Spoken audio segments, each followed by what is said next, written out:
Welcome to the deep dive. Hey there.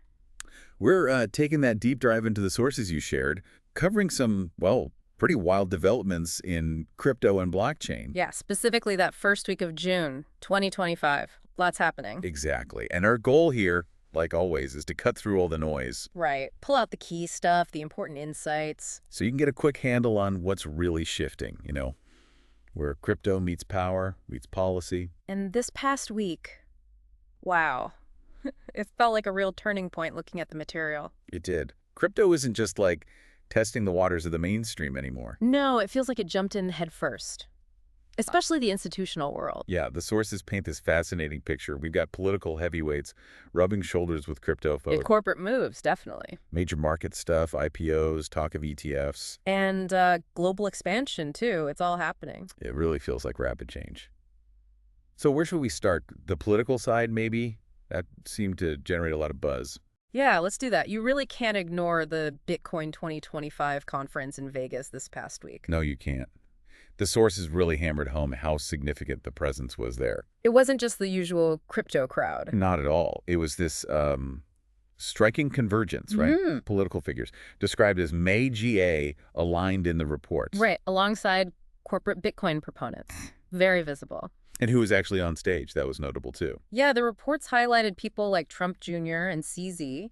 Appearing together. Apparently so, sharing the stage with other prominent ultra-conservative voices. And it wasn't just the speakers, right? Mm, I saw mentions that VP J.D. Vance was attending. that's what the sources indicated, yeah, attending the event. So quite a statement. Definitely felt like a very public moment for that specific ideological mix. And zooming out a bit, some of the analysis we saw, like I think Investopedia was one.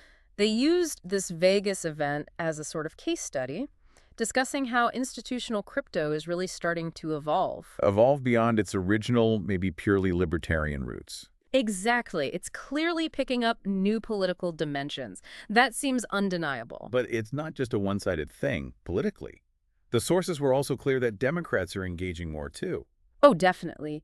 Increased engagement with the crypto sector across the board, it seems. So activity on both sides of the aisle. Which naturally leads to policy questions, potential conflicts, that kind of thing. Right.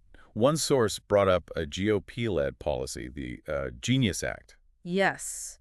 And the reporting noted it seemed to lack restrictions on, well, potential profits for figures like Trump and his family. We're just relaying what the source reported there. Of course. Yeah. And on the other side, there were also mentions of internal Democratic concerns. That's right. Concerns within the party about potential conflicts arising from their side's engagement with crypto interests. So if you step back, Vegas, engagement from both parties, these policy discussions. Yeah, it paints a pretty clear picture. Crypto's not a fringe political topic anymore. Not at all. It's moving firmly into the mainstream. And that's actively reshaping its whole ideological landscape. Fascinating to watch. Okay, so shifting from politics to the corporate side, the sources are showing a big surge in institutional adoption, right? Yes. A really major trend highlighted was non-crypto companies actually putting Bitcoin and even some altcoins Onto their balance sheets Uh-huh. as treasury holdings. Exactly, holding it directly. Do we have a sense of scale on that? How many firms? We do. One report gave a specific number, roughly 60 firms. 60. Since when? Since April alone. So just in the last couple of months. Wow, that's fast. And what's the reported impact of that? Good, bad? Well, the upside mentioned is that this kind of corporate buying helps boost the market, adds demand. Makes sense. But the flip side, the risk pointed out, is if prices crash significantly, Right. these firms could be forced into, like, fire sales, Right. selling off their holdings quickly. Which could make a crash even worse. Exactly. It adds this new layer of sort of interconnected risk between crypto markets and corporate balance sheets. And speaking of traditional finance getting involved, there was that story about the former Commerzbank CEO, Manfred Knopf. Right. Yeah, that was notable. The sources mentioned him joining DeFi Technologies as a senior advisor. And also becoming chairman at Valor. Correct. And the timing was interesting, too. Happening right after Bitcoin hit new all-time highs, according to the reports. And his stated goal. What's he aiming to do? Well, the reports said his aim is explicitly to scale institutional blockchain products. So not just dipping a toe in. This is a serious move by a big name from traditional finance. Seems like it. Building bridges for institutions, essentially. Definitely. Okay, so let's pivot to major market events because, this past week was packed. Absolutely. Starting with a huge one, the Circle IPO, the USDC issuer. Yeah, the Circle IPO was massive. The sources said they raised, what was it, 1.05 billion? $1 billion. Just huge. And the market reaction? Immediate and strong. Reports said the shares actually doubled on debut. Doubled on day one. Yeah. That's incredible. It's the first big crypto IPO since Coinbase, really. And that kind of success, it definitely makes going public look a lot more appealing for other crypto companies, boosts the whole idea. Which leads us nicely to Gemini, the Winklevoss exchange. What's the story there? Well, the reports indicate Gemini has now confidentially submitted its own IPO paperwork.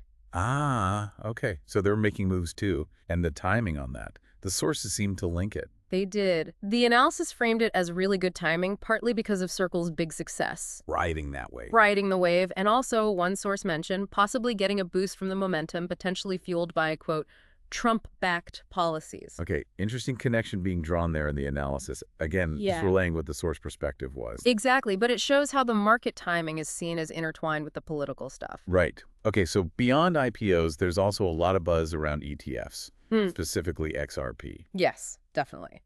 The key date everyone's watching, according to reports, is June 17th. June 17th. And that's when? That's when the SEC is likely to rule on a spot XRP ETF application. Got it. And what's the feeling about approval? What are analysts saying? The commentary mentioned in the sources seems pretty optimistic, suggesting a high probability of approval. And if it does get approved, what's the potential impact people are talking about? Well, the cited impact includes things like potentially major capital inflows into XRP specifically. Right, new money coming in. And possible price breakthroughs for XRP. It would be another big step, making these assets easier to access through traditional brokers. Another bridge to traditional finance, essentially. You got it. Now, amidst all these company-specific things, there was also this layer of broader market nerves this week related to the Fed. Ah, yes, the macro picture. Fed Chair Powell speaking. Right. Powell and other Fed officials had speeches scheduled throughout the week, June 2nd to 6th. What was the market expecting from those? Volatility, basically. The reports indicated investors would be hanging on every word. Looking for hints about monetary policy, inflation. Exactly. Trying to figure out how policy might affect crypto valuations going forward. Always a big factor. Always.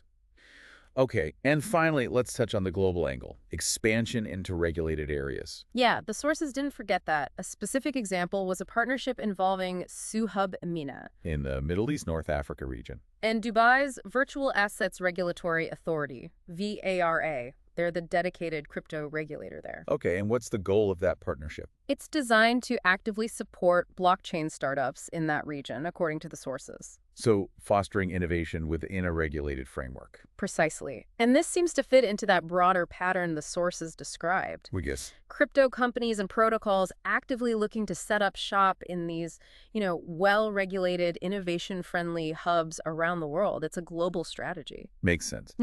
Okay, so let's try and pull this all together. We've got the political entanglements, the corporate treasuries, these huge market events like IPOs and maybe ETFs, the global regulatory push.